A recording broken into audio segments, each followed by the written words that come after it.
오늘은 믿음과 행함 사이라는 제목으로 같이 하나님 말씀을 보려고 합니다. 우리 말씀 듣기 전에 가슴에 손 얹고 같이 고백하는 시간을 가졌으면 좋겠습니다. 하나님의 말씀이 나를 살립니다. 하나님의 말씀이 우리 가정을 살립니다. 아멘. 하나님의 말씀이 나와 또 우리 가정을 살리시는 줄로 믿습니다. 우리가 계속해서 이제 요한일서의 말씀을 보고 있습니다. 1517년에 중세 가톨릭의 가르침에 99가지의 질문을 던진 사건이 있습니다. 우리가 너무도 잘 아는 종교개혁 사건이 바로 그 사건이었죠. 마틴 루터는 자신이 몸담고 있는 가톨릭 교회에 쟁론의 장을 가지기를 원했어요. 그는 당시 가톨릭이 믿음과 선행 이 두 가지가 칭의에 있어서 꼭 필요하다라고 가르쳤던 것에 대해서 의문을 품었습니다. 우리 구원은 무엇으로 받죠? 네, 맞아요. 우리 구원은 믿음으로 받아요. 그러나 당시 가톨릭은 믿음만으로 구원을 받는 것이 아니라 행함이 반드시 필요하다라고 가르쳤어요. 그렇다고 가톨릭이 믿음이나 은혜가 필요 없다라고 말했던 것은 아니에요. 그들도 은혜를 강조하기는 했지만 그것보다도 성례나 아니면은 고해성사, 혼인성사 같은 그런 칠성례들 또는 면죄부제도라든지 연옥설 이런 어떤 행함이 반드시 필요하다라고 하면서 그것들을 더욱 강조했었다는 것이죠. 그리고 이러한 행위들이 구원에 있어서 더 많은 기여들을 한다라고 가르쳤었어요. 그런데 가톨릭의 사제였었던 가톨릭의 신부였었던 저 루터가 로마서 1장 17절을 읽으면서 그 말씀을 묵상을 하면서 의문이 들기 시작했던 거예요. 우리 로마서 1장 17절의 말씀을 같이 한번 읽어보도록 하겠습니다. 시작. 복음에는 하나님의 의가 나타나서 믿음으로 믿음에 이르게 하나니 기록된 바 오직 의인은 믿음으로 말미암아 살리라 함과 같으니라. 아멘. 오직 의인은 믿음으로 말미암아 산다라는 이 말씀이 행함을 강조하고 있는 가톨릭의 가르침과 모순되어 있다라고 생각이 들기 시작했던 거예요. 그가 오직 믿음인데 라는 관점으로 저기에 나오는 저 말씀에 나오는 오직 믿음인데 라는 관점으로 가톨릭의 가르침들을 보니까 이거 모순이 많은데 이러한 의문이 들었던 거죠. 그래서 그는 비텐베르크 성문에 95가지의 질문을 적어 놓습니다. 논제를 적어서 붙이게 돼요. 우리는 그것을 95개조 반박문이라고 알고 있죠. 그래서 95개조 반박문 하면은 어떤 느낌이 들어요? 마치 1980년대, 90년대 데모했을 때 대학에다가 대자보 이렇게 쫙 붙여놓고 빨간색으로 민주 막 이런 거 막 이렇게 붙여놓고 했었던 그런 대자보를 떠올리는데 사실 루터가 대자보를 붙인 게 아니라 99가지의 질문을 갖다가 우리 같이 논쟁해보자라는 그 논제의 주제들을 적어서 붙여놨었던 거예요. 당시에는 학문적인 토론을 촉구할 때 이렇게 공공장소에다가 그런 것들을 붙여놓고 우리 같이 논쟁하자라고 했었던 그러한 문화가 있었어요. 이것이 종교개혁이라는 큰 사건으로 번지게 된 거예요. 루터는 이게 종교개혁이라는 이 엄청난 사건으로 확대될지는 정말 꿈에도 생각하지 못했었어요. 오늘 설교를 시작하면서 제가 이 종교개혁 사건을 이야기하는 이유가 있습니다. 아까 가톨릭의 가르침은 구원의 조건을 믿음과 행함이 같이 동반되는 것이 가톨릭의 가르침이라고 했었죠. 그런데 그것이 오직 믿음으로 라는 가르침으로 전환되게 된 그 사건이 바로 종교개혁에 있었어요. 그렇기 때문에 제가 오늘 종교개혁 이야기로 오늘 설교를 좀 시작하려고 했던 것이에요. 믿음과 행함이라는 이 두 가지는 우리 신앙생활에 있어서도 매우 중요한 부분이죠. 이것이 바르게 우리가 이해하지 못한다면 신앙생활을 마치 하나의 종교생활로 여겨질 수 있어요. 신앙생활과 종교생활을 가름하는 가장 큰 차이는 바로 행함에 대한 이해입니다. 우리가 믿음과 행함을 바로 이해하지 못하면 어떤 일들이 벌어지냐면 하나님을 마치 내 소원을 들어주는 알라딘, 요정과 같이 그렇게 여겨지게 된다는 것이죠. 또는 하나님을 타종교에서 말하는 다른 신들과 다르지 않다라고 생각하게 돼요. 만약 하나님이 타종교에서 말하는 다른 신들과 똑같이 여겨진다면 그것이 바로 종교다원주의죠. 우리가 아까 함께 기도했던 종교다원주의는 부처를 믿으나 하나님을 믿으나 알라를 믿으나 누구를 믿어도 다 구원받는다라는 것이 바로 이 종교다원주의예요. 우리가 굳이 그렇다면 하나님을 안 믿어도 되는 거지요. 그런 사건이 그런 일들이 생긴다라는 거예요. 저는 오늘 이 시간을 통해서 우리가 믿음과 행함과의 올바른 관계를 정립하는 시간이 되기를 원합니다. 특별히 우리의 믿음이 상황이나 여건에 따라서 막 이렇게 흔들리는 것이 아니라 주님 오실 때까지 견고한 반석과 같이 흔들림 없는 믿음으로 나아가기를 주님의 이름으로 축원합니다. 우리 요한일서 2장 3절의 말씀인데요. 우리 같이 한번 읽어보도록 하겠습니다. 시작. 우리가 그의 계명을 지키면 이로써 우리가 그를 아는 줄로 알 것이요. 아멘. 우리가 그의 계명을 지키면 이로써 우리가 그를 아는 줄로 알 것이요 라고 2장 3절의 말씀은 기록이 되어져 있어요. 이 말씀을 우리말 성경에서는 어떻게 이야기를 하고 있냐면 우리가 하나님의 계명을 지키면 그라고 했는데 그가 누군지를 분명히 이야기하죠. 우리가 하나님의 계명을 지키면 이것으로써 우리가 하나님을 정말로 알고 있다는 것을 확인하게 된다라고 우리말 성경에서는 번역을 하고 있어요. 하나님의 계명을 지키는 사람들은 두 가지 부류가 있습니다. 하나님의 계명을 지키는 사람들은 두 가지 부류가 있어요. 한 부류는 하나님을 알지 못하면서 자기 열심으로 계명을 지키는 사람들이에요. 그런 사람들이 누가 있죠? 우리 성경에서 보아서 알지만 바리새인들이나 사두개인들이나 또는 종교 지도자들, 이런 사람들은 하나님을 잘 알지 못했어요. 본인은 하나님을 알고 있다고 착각은 했지만 그들은 정말 하나님을 알고 있는 사람들은 아니었어요. 그렇지만 그들은 계명을 지킨다라고 말을 했었죠. 또 한 부류는 하나님을 알기 때문에 그 하나님을 아는 결과로서 삶의 열매로 그렇게 계명을 지키는 사람들이 있어요. 자, 이렇게 보면 하나님을 아는 자나 하나님을 알지 못하는 자나 두 쪽 다 계명을 다 지키는 것처럼 보여요. 그런데 과연 그럴까요? 우리는 여기서 두 가지 질문을 더 던져 보려고 해요. 먼저는 하나님의 계명이 그럼 도대체 뭐냐? 우리 말씀에서 보는 것처럼 우리가 하나님의 계명을 지키면이라고 했는데 도대체 그러면 하나님의 계명은 무엇이냐라는 것 하나랑 또 다른 하나는 그럼 하나님을 안다는 게 뭐지? 하나님을 안다는 게 뭘까? 이거에 대해서 같이 이야기를 해보려고 해요. 먼저 요한이 말한 저기 하나님의 계명이다라는 것은 이 하나님의 계명은 1차적으로는 구약 백성들에게 하나님께서 주셨던 10계명을 이야기하는 것이에요. 다시 말해서 하나님의 계명을 지킨다라는 것은 10계명을 지킨다라는 건데 예수님께서는 10계명을 아주 간략하게 두 가지로 요약하셨죠. 10계명은 뭐죠? 하나님 사랑, 이웃 사랑. 우리가 너무 잘 알고 있듯이 10계명을 예수님께서는 하나님 사랑, 이웃 사랑 이 두 가지로 정리해 주셨어요. 다시 말해서 그러면 하나님의 계명을 지킨다는 것은 하나님 사랑, 이웃 사랑을 실천하는 삶을 산다는 이야기가 되는 것이죠. 그런 측면에서 한번 봅시다. 그러면은 바리새인들이나 사두개인들이나 예수님 시대의 종교 지도자들은 계명을 지키는 자였습니까? 아니죠. 왜냐하면 그들은 이웃을 사랑하지 않았어요. 그들은 하나님을 사랑한다고 하지만 사실 하나님을 사랑한 것이 아니라 내 열심을 사랑했던 사람들이죠.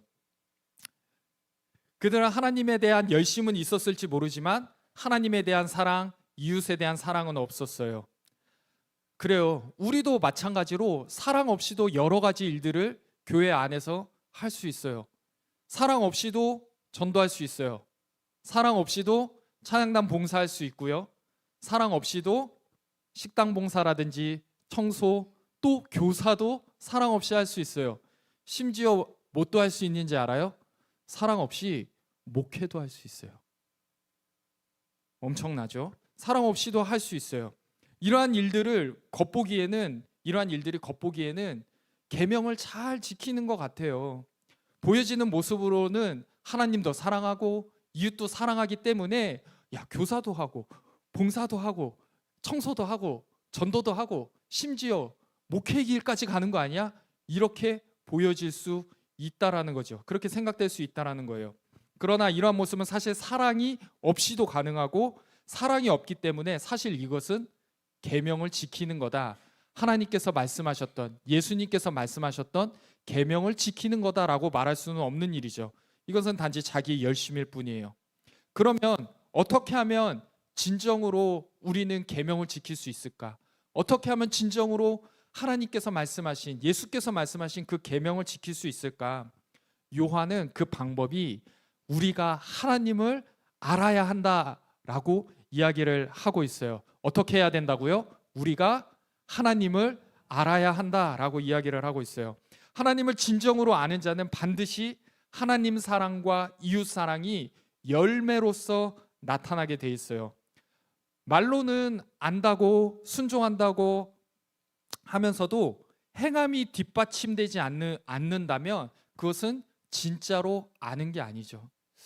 우리 주변에도 안다고 하면서 사실 모르면서 아는 척하는 사람들이 우리 주변에도 있어요. 우리 집에도 있죠. 딱 두 부류가 있어요. 첫째는 우리 자녀들이죠. 그리고 또 한 부류는 남편이죠. 그래요. 안다고 하면서 몰라요. 제가 저희 자녀들한테 꼰대 발언을 이렇게 조금 하는 게 있거든요. 뭐냐면, 강빈아, 지금 너가 하고 싶은 걸 하잖아? 그러면은 나중에는 해야 할 일들만 하면서 살아야 돼. 근데 네가 지금 해야 할 일들을 하잖아? 그러면 나중엔 너가 하고 싶은 일들을 하면서 살 수 있어. 이런 이야기들을 해요. 나빴죠? 이런 이야기들을 해요. 그러면은 강빈이가 저한테 아빠 알았어 라고 얘기를 해. 그런데 맨날 어때요? 똑같아요. 맨날 똑같아요. 맨날 핸드폰 봐요. 그래서 핸드폰 보지 말라고 그래서 핸드폰 안 보게 하면 그때 뭐예요? 이제 엎어져 자는 거죠. 그래요. 이런 일들이 있는 거예요. 이런 답답한 종족이 집에 한 명 더 있다고 제가 말씀드렸죠. 바로 남편이라는 부류예요. 뭐 모든 남편이 그렇지는 않지만 저를 예를 들어서 이야기하는 거죠. 아내가 하루는 전화를 합니다. 이건 제 이야기는 아니라 제 지인의 얘기인데 제가 제 이야기인 것처럼 얘기할게요. 저 아내가 하루는 전화를 해요. 여보, 나 초코파이 먹고 싶어. 집에 들어올 때 초코파이 사와야 돼? 라고 전화를 합니다. 그냥 남편이 전화 받고 알았다고, 걱정하지 말라고, 내가 알아서 사갈 테니까 걱정하지 말라고. 그리고서 딱 전화를 끊었어요. 집에 들어올 때 뭘 사왔어? 초코파이가 아니라 몽쉘 통통을 사왔어. 근데 이 남편은 엄청나게 그게 본인이 생각한 거예요. 몽쉘 통통이 초코파이보다 더 고급져 보이잖아요. 그러니까 몽쉘 통통을 사온 거예요. 그런데 아내가 원했던 건 뭐예요? 초코파이. 아내들 마음이 어때요? 이걸 좋아해야 될지 말아야 될지. 그래서 부부가 그 일 때문에 싸웠다고 그러더라고요. 서운했던 거지. 아내는 내가 초코파이 먹고 싶다고 그랬잖아. 그랬는데 남편은 아니 나 때는 더 고급진 거 사온다고 몽쉘 사왔는데 혼나니까 그게 이제 또 마음이 아팠던 거예요. 자, 이 남편은 아내를 잘 아는 걸까요? 모르는 걸까요? 잘 몰랐던 거예요. 그래요. 제가 우스갯소리로 이런 남편분들은 진짜 아내가 사오라는 거 사와야 돼요. 아시겠죠? 우스갯소리로 이 두 가지 예시를 들었지만 실상 우리와 하나님과의 관계에서도 이러한 일들이 일어난다는 거예요. 하나님을 진정으로 알지 못하니까 하나님의 계명에 순종할 수 없게 되는 것이죠. 우리가 하나님을 진정으로 알 때 하나님의 계명을 지키는 삶의 변화가 나타나기 시작하는 거예요. 성경의 예를 볼까요? 누가복음 19장에 보면 삭개오의 이야기가 나와요. 삭개오의 직업은 뭐였죠? 세리장이었어요. 세리장. 세리장은 뭐 하는 사람이죠? 세금 걷어서 어디다 줘? 로마에다가 갖다 주는 거예요. 당시에 이스라엘이 로마의 속국이었는데 자기 동족들한테 야 세금 내놔. 그래가지고 그걸 갖다가 로마에다 갖다 주는 거예요. 근데 세금이 만약에 1,000원이야. 그러면 1,000원만 걷었을까요? 아니에요. 2,000원, 3,000원을 걷는 거예요. 그리고 로마에는 얼마 갖다 줘? 1,000원 갖다 줘요. 그러면 나머지는 인마이 포켓 하는 거죠. 그렇게 살던 사람이 세리인데 그 중에 장이야. 그럼 어떻겠어요? 세리들 사이에서도 야 가져와 라고 해서 착복했던 사람이 바로 그런 사람이 삭개오였어요. 자, 우리나라 말로 말하면 일제시대 때 마을에서 우리 같은 민족들 돈 걷어가지고 조선 총독부에다 갖다 주고 했던 그런 사람들, 일본 앞잡이 역할을 했던 사람이 바로 그 삭개오예요. 근데 그 사람이 예수님을 만났어요. 그리고 하나님을 알게 됐어요. 그러니까 어떤 일들이 벌어져요? 내 재산의 절반을 팔아서 가난한 자들에게 나눠주고, 내가 혹시 남의 것을 토색한 적이 있다면, 남의 것을 속여서 빼앗은 적이 있다면 그것을 4배로 갚겠나이다. 이러한 삶의 변화가 나타난다는 것이죠. 이처럼 하나님을 진정으로 알기 시작하면 우리 삶에는 변화가 일어나기 시작한다는 거예요. 자, 그러면 하나님을 안다는 것은 뭘까? 도대체 하나님을 안다는 것은 무엇일까? 여기서 하나님을 안다는 것은 단순히 우리가 지식적으로 하나님을 안다는 것을 말하는 것은 아니죠. 마가복음 15장에 보면 귀신도 예수님을 안다고 그랬어요. 귀신도 당신이 누군지 안다라고 그랬어요. 그럼 귀신은 계명에 순종하는 자입니까? 아니죠. 귀신은 계명에 순종하는 자가 아니죠. 귀신이 예수를 안다는 거는 그냥 지식적으로, 인지적으로 예수님을 안다는 거예요. 물론 지식적인 알미 필요 없다는 것은 아니에요. 우리가 하나님을 알아가기 위해서 가장 내딛어야 될 첫걸음은 하나님을 지식적으로 아는 거예요. 거기서부터 출발을 해요. 그러나 여기서 하나님을 안다는 것은 하나님을 더 깊이 체험하고 하나님과의 깊은 관계성 속으로 들어가는 그 알물 이야기하는 것이죠. 제가 김평신 목사님을 20년 넘게 알았어요. 그러나 사모님이 목사님을 아는 거하고 제가 목사님을 아는 거하고는 질적으로 다르죠. 이 알은 같은 안다라고 해도 차원이 다른 알미예요.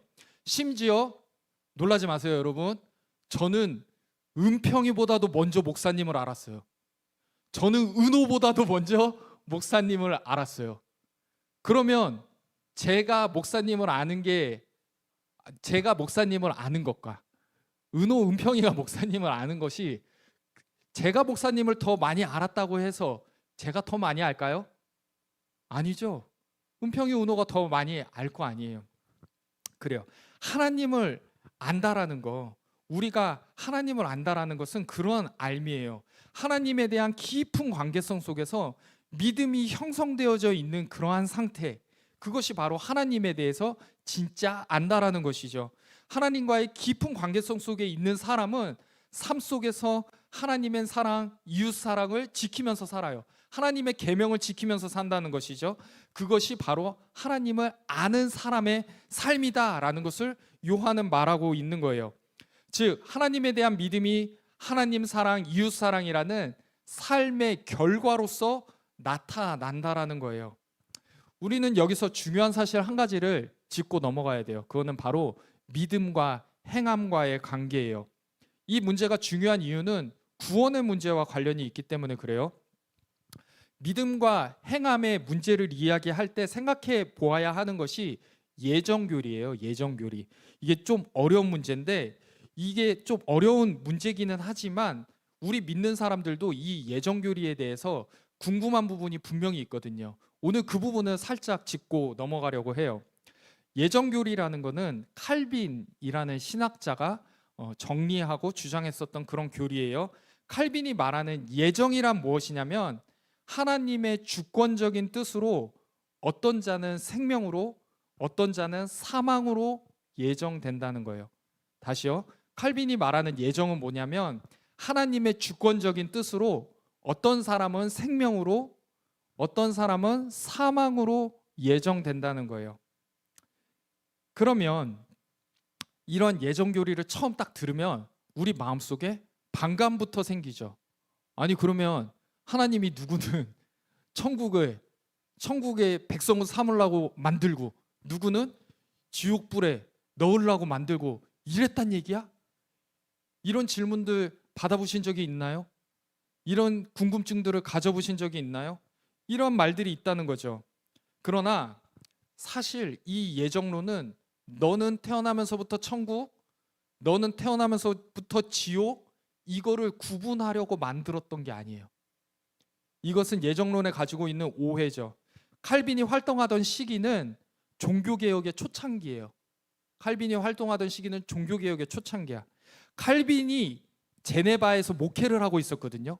제네바에서 목회를 하고 있었는데 그 성도들 대부분들은 가톨릭의 신자들이었어요. 아까 가톨릭에서 무엇을 강조한다고 그랬죠? 믿음보다 은혜보다 행함을 강조했어요. 그런데 종교개혁에서 주장했던 것은 뭐예요? 오직 믿음으로 이거를 주장을 하니까 그 당시에 성도들이 마음속에 불안함이 생긴 거예요. 아니 여태까지 나는 행함이 필요하다고 들었는데 그것 때문에 면죄부도 우리 부모님 천국 가게 하려고 내가 면죄부도 사가지고 그것도 헌금하고 막 했었는데 그게 필요 없다고? 성례를 안 받아도 내가 세례를 받지 않아도 구원받을 수 있다고? 이런 것들에 대한 궁금증들이 있었고 그런 것들에 대한 의문이 있었던 거예요. 그런 사람들을 향해서 이 칼빈이 행함으로 구원을 받는 것이 아니라 오직 믿음, 오직 하나님께서 너가 창세 전부터 이미 너를 택해서 너를 구원하셨어 라고 가르쳤던 것이 바로 이 예정 교리였었던 거예요. 그런 그리스도인들을 향해서 칼빈이 로마서, 아까 우리가 같이 봤었던 로마서 말씀을 근거로 예정을 설명하고 위로를 주고자 했던 것이죠. 사랑하는 여러분들, 구원은 하나님께서 이미 창세전에 택하신 것입니다. 그러니 의심하지 마시고 여러분들의 구원이 이탈됐다고 그것 때문에 마음 아파하지 마시고 우리 끝까지 하나님을 믿읍시다. 그 얘기를 했던 것이 바로 칼빈의 주장이었어요. 칼빈이 1564년에 사망을 하게 됐는데 그가 죽기 4년 전에 알미니우스라는 사람이 태어나게 됩니다. 그는 칼빈의 후계자한테 신학을 배웠는데 칼빈의 예정 교리를 비판했고요. 인간의 책임과 자유를 강조하는 알미니안주의를 주장하게 돼요. 이 교리의 핵심은 뭐냐면요. 구원이 전적인 하나님의 은혜가 아니라는 거예요. 그리고 구원은 인간과 하나님이 같이 힘을 합해서 이루는 것이 구원이다라는 것이 바로 알미니안주의였어요. 즉 하나님께서 은혜를 베푸시지만 하나님께서 우리를 구원해 주시는 그 은혜는 불가항력적인 내 힘으로 어찌할 수 없이 하나님께서 나를 선택해서 끌고 오는 그런 구원이 아니라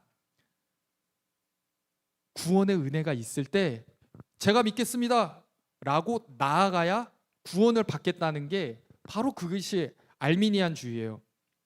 이것이 어떤 문제가 있냐? 우리 그렇게 이해할 수 있잖아요. 우리가 전도지를 줬어요. 전도지를 줬는데 이 사람에게 구원을 설명해 줬는데 이 사람이 전도지를 받고 제가 믿겠습니다 라고 해야 구원을 받는다라고 생각하잖아요. 근데 그게 아니다라는 것이죠.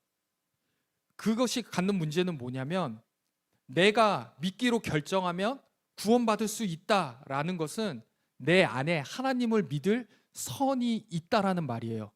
그런데 칼빈이 말하는 거는 우리 안에는 선을 행할 능력이 전혀 없다. 만약에 내 안에 선을 행할 능력, 하나님의 선을 선택할 능력이 있다. 그러면 뭐가 문제가 될까요? 예수님은 어디서요? 예수님은 어디서요? 내가 행할 능력이 전혀 없기 때문에 우리에겐 누가 필요한 거예요? 예수 그리스도가 필요한 거예요. 그래서 오직 한 길, 오직 예수 아니면 우리는 구원받을 수 전혀 없다라는 것이죠. 사랑하는 성도 여러분, 하나님께서는 저와 여러분들을 창세 전에 이미 택하셨음을 믿으시기 바랍니다. 우리가 믿을 능력이 있어서 우리 힘으로 여기 나온 줄 알지만 그것이 아니에요. 전적인 하나님의 은혜가 우리를 오늘 이 자리에 있게 하신 것이에요. 하나님께서는 저와 여러분들을 끝까지 책임지시기로 이미 결정하셨어요. 우리는 그런 하나님의 사랑의 결과로 지금 이 자리에 있는 것입니다. 하나님의 우리를 향하신 그 사랑을 그 무엇도 끊을 수가 없어요. 그것이 설령 나 자신이라 한다 할지라도 말이죠. 우리 로마서 8장의 말씀인데요, 바울이 로마서 8장에서 이렇게 고백을 했습니다. 우리 같이 한번 읽어봤으면 좋겠습니다. 로마서 8장 시작. 누가 우리를 그리스도의 사랑에서 끊으리요? 환난이나 공고나 박해나 기근이나 적신이나 위험이나 칼이랴. 기록된 바 우리가 종일 주를 위하여 죽임을 당하게 되며 도살당할 양같이 여김을 받았나이다 함과 같으니라. 그러나 이 모든 일에 우리를 사랑하시는 이로 말미암아 우리가 넉넉히 이기느니라. 내가 확신하노니 사망이나 생명이나 천사들이나 권세자들이나 현재의 일이나 장래일이나 능력이나 높음이나 깊음이나 다른 어떤 피조물이라도 우리를 우리 주 그리스도 예수 안에 있는 하나님의 사랑에서 끊을 수 없는 일이라. 우리 이 찬양 있죠? 그 사랑 날 위해 죽으신, 날 위해 다시 사신 예수 그리스도, 다시 오실 그 사랑, 죽음도 생명도 천사도 하늘의 어떤 권세도 끊을 수 없는 영원한 그 사랑 예수. 우리 이 시간 같이 한번 고백했으면 좋겠습니다. 아버지 사랑 내가 노래해. 아버지 사랑 내가 노래해. 아버지 은혜 내가 노래해. 그 사랑 변함없으신, 거짓 없으신 성실하신 그 사랑, 상한 갈 때 꺾지 않으시는, 꺼져가는 등불 끄지 않는, 꺼져가는 등불 끄지 않는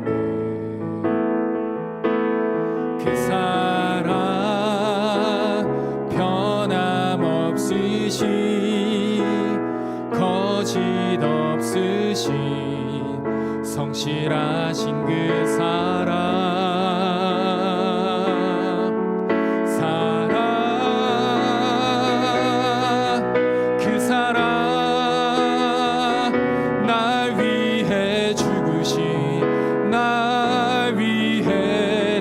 사신 예수 그리스도, 다시 오실 그 사랑, 죽음도 생명도 천사도 하늘의 어떤 권세도 끊을 수 없는 영원한 그 사랑 예수. 그렇습니다. 진짜 하나님을 아는 사람, 그는 반드시 하나님의 계명을 지키게 되어 있어요. 그렇기 때문에 요한은 4절에서 그를 안다고 하면서 그의 계명을 지키지 않는 자는 거짓말하는 자요 진리가 그 속에 없는 자라고 이야기를 해요. 우리 4절 말씀 같이 한번 읽어보도록 하겠습니다. 시작. 그를 아노라 하고 그의 계명을 지키지 아니하는 자는 거짓말하는 자요 진리가 그 속에 있지 아니하되. 아멘. 이 말을 역으로 보면 진리가 그 속에 있는 자가 바로 그리스도를 아는 자다라는 거예요. 당연합니다. 왜냐하면 진리는 누구시죠? 바로 예수 그리스도예요. 그렇기 때문에 마음속에 예수 그리스도를 담고 있는 자, 그렇기 때문에 그가 바로 하나님을 아는 자다라고 이야기를 하고 있는 거예요. 그리스도를 담고 있다는 것, 그것은 예수 그리스도를 믿는다는 것이죠. 예수 그리스도를 믿는다는 것이 뭐예요? 예수님께서 날 위해서 십자가에서 죽으셨고 부활하셨고 내 모든 죄를 해결해 주셨음을 믿는 것이죠. 예수님을 안다는 것이 뭐예요? 믿는다는 것이 뭐예요? 그가 하나님 앞에서 나의 대언자가 되어 주시고 나의 화목제물이 되어 주신다는 것을 믿는다는 것이에요. 예수가 바로 나의 구주, 나의 하나님이심을 믿는다는 것입니다. 할렐루야. 성도 여러분들, 여러분들은 이 사실을 믿으십니까? 아멘인 줄로 믿습니다. 그렇다면 우리는 진리가 우리 속에 있는 사람들이에요. 이러한 믿음이 마음속에 있는 자, 그가 바로 진리를 마음에 담은 자고 그가 바로 하나님을 진정으로 아는 자다라고 요한이 이야기를 하고 있는 거예요. 이 하나님의 은혜와 그리스도의 사랑이 우리의 가슴 가운데 있기 때문에 우리는 자연스럽게 하나님 사랑, 이웃 사랑의 계명을 실천할 수 있는 것입니다. 우리 2장 5절 말씀인데요. 같이 한번 읽어보도록 하겠습니다. 시작. 누구든지 그의 말씀을 지키는 자는 하나님의 사랑이 참으로 그 속에서 온전하게 되었나니 이로써 우리가 그의 안에 있는 줄을 아노라. 아멘. 말씀해 보니까 누구든지 그의 말씀을 지키는 자는 이라고 말을 하고 있어요. 하나님의 말씀을 아는 자라고 말하지 않고 그의 말씀을 지키는 자는 이라고 이야기를 하고 있습니다. 그런 사람이 어떻게 되냐면 그런 사람만이 하나님에 대한 그의 사랑을 온전하게 된다라고 이야기를 해요. 온전하게 된다는 것은 온전한 상태가 지속된다라는 것을 뜻해요. 온전하게 된다는 것은 온전한 상태가 어떻게 된다고요? 지속된다는 것을 뜻해요. 즉 하나님의 말씀을 지키고 순종하는 것은 하나님에 대한 그의 사랑이 온전한 상태로 지속되도록 만들어준다라는 것을 의미해요. 자, 이것이 의미하는 바가 있어요. 우리가 신앙생활을 하다 보면 슬럼프를 겪을 때가 있죠. 신앙생활에도 슬럼프를 겪을 때가 있어요. 그때 대부분의 사람들은 이렇게 생각을 하죠. 잠시 쉼표를 찍을까? 몇 주 교회 안 나오고 잠수라는 것을 한번 해볼까? 마치 스킨스쿠버처럼 말이죠. 그런데 오늘 말씀에 보니까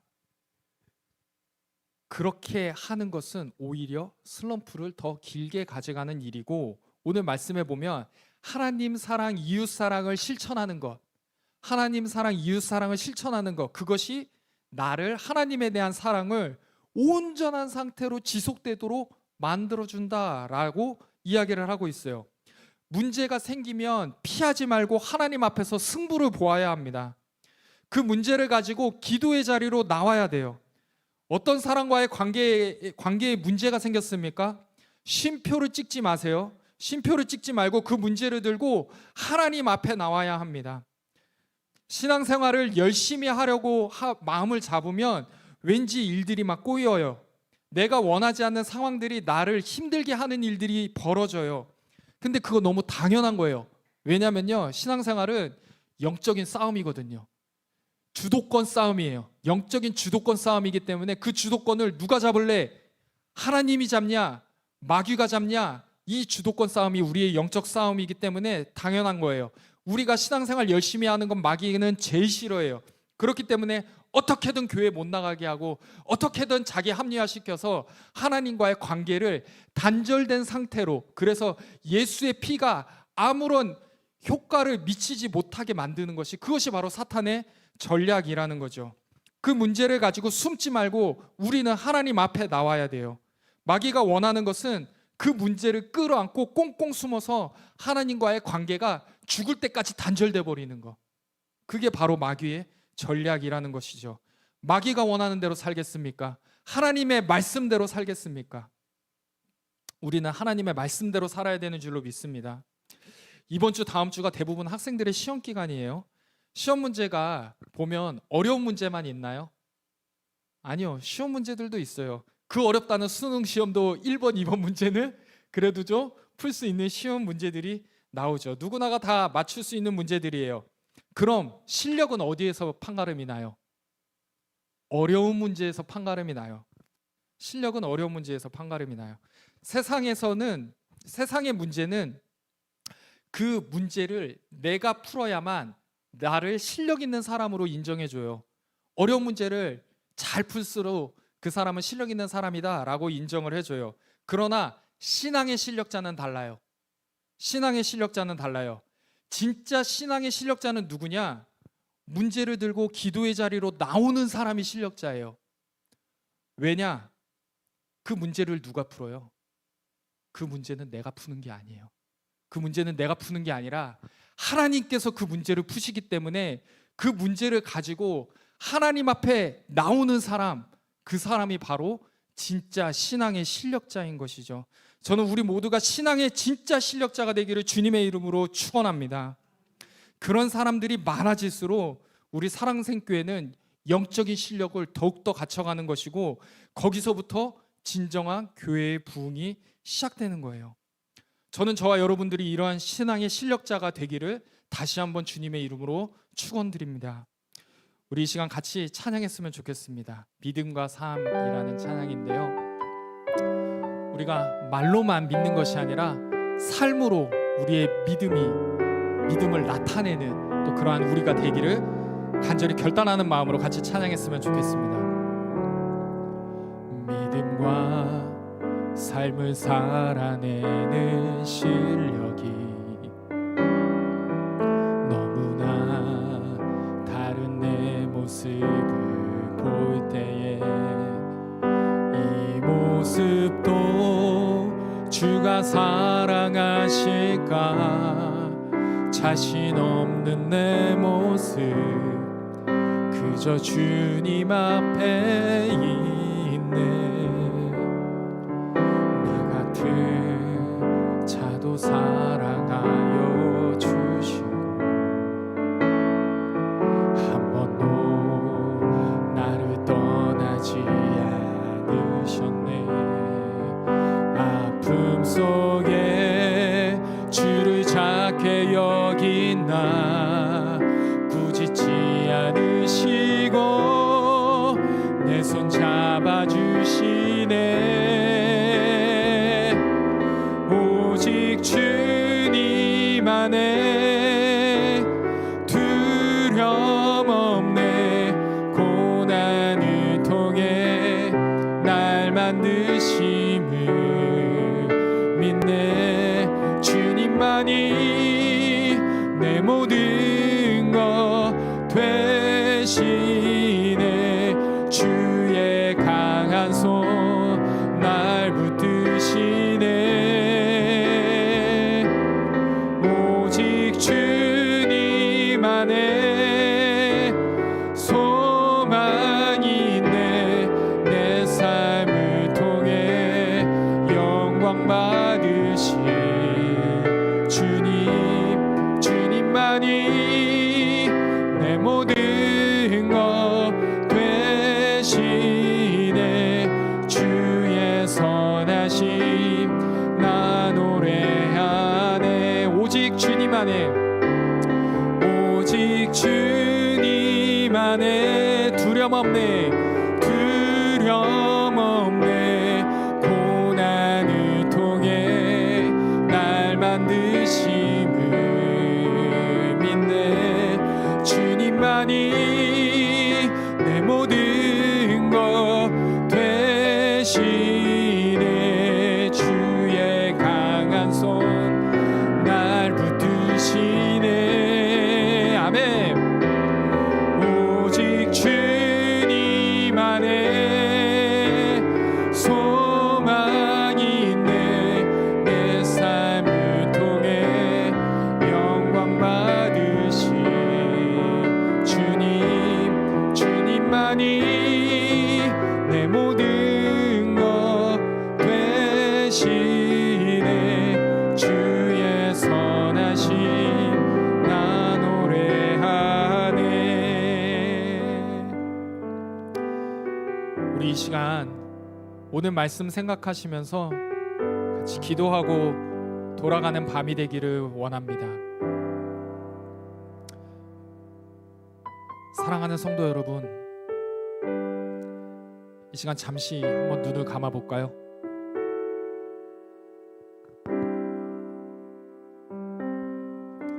하나님을 진심으로 사랑하십니까?